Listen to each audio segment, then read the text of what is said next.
ممتاز پاکستانی مہمان، پاکستانی ریاست میزبان۔ اسلام آباد میں پہلے اوورسیز کنونشن کا آج بڑا دن۔ وزیر اعظم شہباز شریف اور army chief general Asim Munir خطاب کریں گے۔ دنیا بھر سے بہترین خدمات انجام دینے والے ممتاز پاکستانی کنونشن میں شریک۔ اسپیکر ایاز صادق کا خطاب۔ دوہری شہریت کے حامل پاکستانیوں کو الیکشن لڑنے کی اجازت دینے پر زور۔ زیادہ ترسیلات زر بھیجنے والوں کو اعزازات دینے کی تجویز کی حمایت۔ گورنر سندھ کامران ٹسوری نے کہا SIFC ون ونڈو آپریشن منصوبہ ہے، سمندر پار پاکستانی اڑان پاکستان منصوبے میں اپنا حصہ ڈالے۔ SIFC کے سیکرٹری جمیل قریشی بولے ہم سرمایہ کاروں کو تمام سہولیات ایک چھت تلے فراہم کر رہے ہیں، اوورسیز پاکستانیوں کو ویزے کے حصول سمیت درپیش دیگر مسائل حل کر رہے ہیں۔ کنونشن میں شریک سمندر پار پاکستانیوں کو ریاستی مہمان کا درجہ حاصل، خصوصی ترانہ بھی جاری۔ ملکی تاریخ میں پہلی بار ایک ماہ میں 4 ارب 10 کروڑ ڈالر کی ترسیلات زر، سمندر پار پاکستانیوں نے ڈالرز کی بارش کر دی۔ رواں مالی سال کے 9 ماہ میں 28 ارب ڈالر کی ترسیلات زر کا 78 سالہ ریکارڈ ٹوٹ گیا۔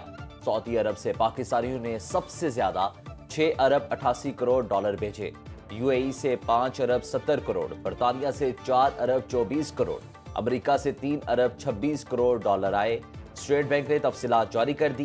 وزیر اعظم شہباز شریف کہتے ہیں سمندر پار پاکستانی ہمارا اثاثہ ہیں، پوری قوم اپنے محنت کش پاکستانیوں پر فخر کرتی ہے۔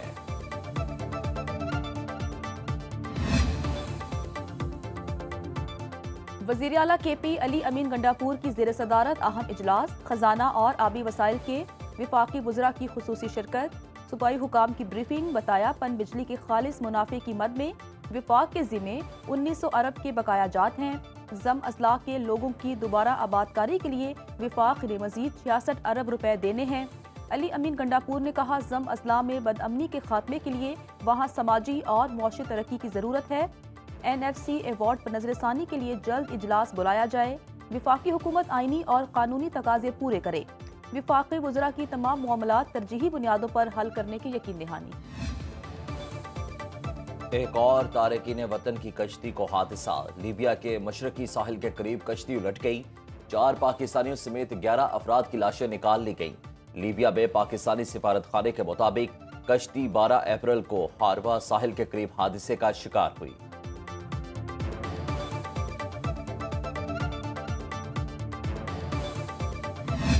While recalling and reaffirming the resolution passed by this National Assembly dated August 2nd, 2024, this House once again strongly condemns the ongoing heinous wave of atrocities by the Zionist Israeli regime. I hereby put this resolution to the chair, sir.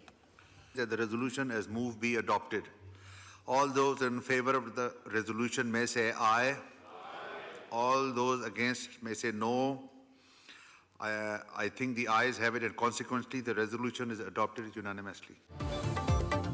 Gaza میں اسرائیلی مظالم کے خلاف قومی assembly میں متفقہ قرارداد منظور، اسرائیلی جارحیت کی شدید مذمت۔ وزیر قانون اعظم نذیر طارڑ نے قرارداد پیش کی، کہا حق خود ارادیت کے لیے اٹھنے والی آواز کو بارود سے نہیں دبایا جا سکتا۔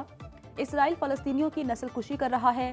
وزیر اطلاعات عطا طارڑ بولے فلسطین کے مسئلے پر ہم سب متحد ہیں۔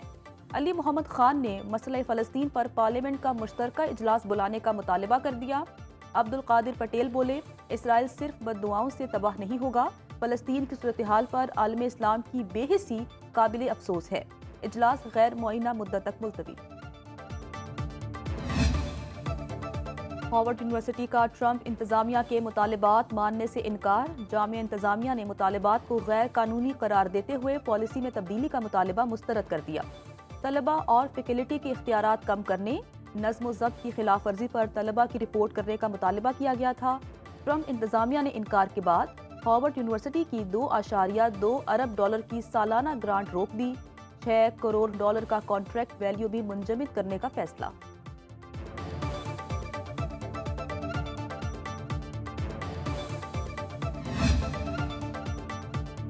جعفر ایکسپریس حملے میں امریکی اسلحہ استعمال ہونے کا انکشاف۔ امریکی اخبار واشنگٹن پوسٹ کے مطابق دہشت گردوں کے زیر استعمال رائفل 2018 میں بنائی گئی۔ جدید ہتھیار امریکی فوج نے انخلا کے وقت افغانستان میں ہی چھوڑ دیے۔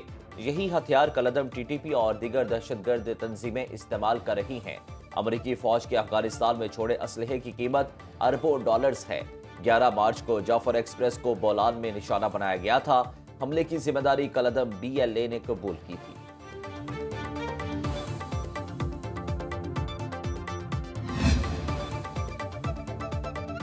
امریکی اراکین کانگریس کی وزیر اعلیٰ پنجاب مریم نواز سے ملاقات، باہمی دلچسپی کے امور پر تبادلہ خیال کیا گیا۔ لاہور میں موجود ECO وفد کا حضوری باغ کا دورہ، مزار اقبال پر حاضری دی، رینجرز کے دستے نے وفد کو گارڈ آف آنر پیش کیا۔ وفد کے اراکین نے حضوری باغ اور شاہی قلعہ کی خوبصورتی کو سراہا۔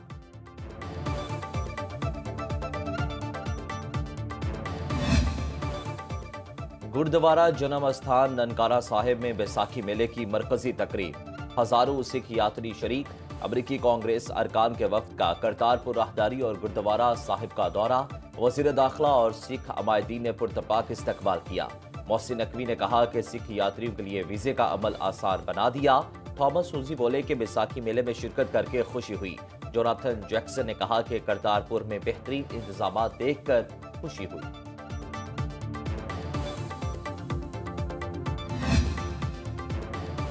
سپریم جوڈیشل کونسل کا اجلاس 18 اپریل کو طلب۔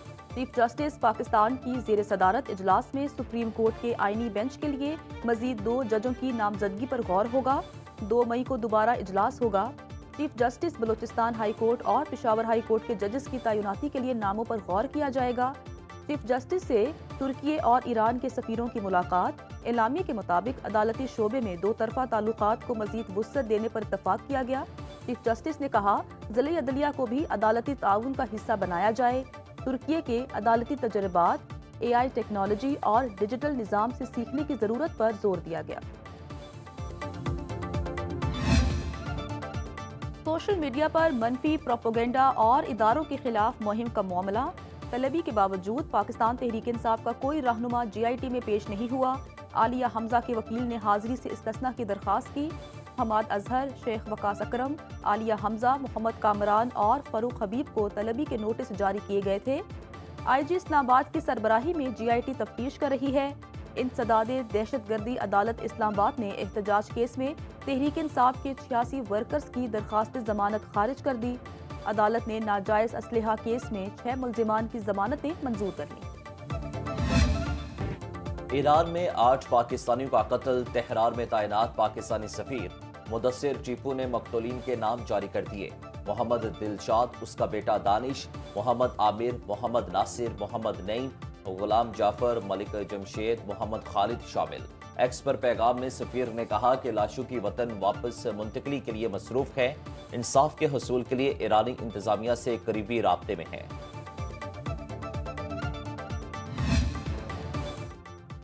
اور ICC women's cricket world cup qualifier میں پاکستان کی مسلسل تیسری جیت، ورلڈ کپ میں کوالیفائی کرنے کے امکانات روشن۔ لاہور میں کھیلے گئے میچ میں ویسٹ انڈیز ویمنز کو 65 رن سے شکست، 191 رنز کے تعاقب میں پوری ٹیم 126 رنز پر ڈھیر ہو گئی۔ فاطمہ سناح نے 3، نشرہ سندھو، رامین شمیم نے 2 وکٹیں حاصل کی، منیبہ علی 33، عالیہ ریاض نے 20 رنز بنائے۔ سدرا امین 54 رنز بنا کر پلیئر آف دی میچ رہی۔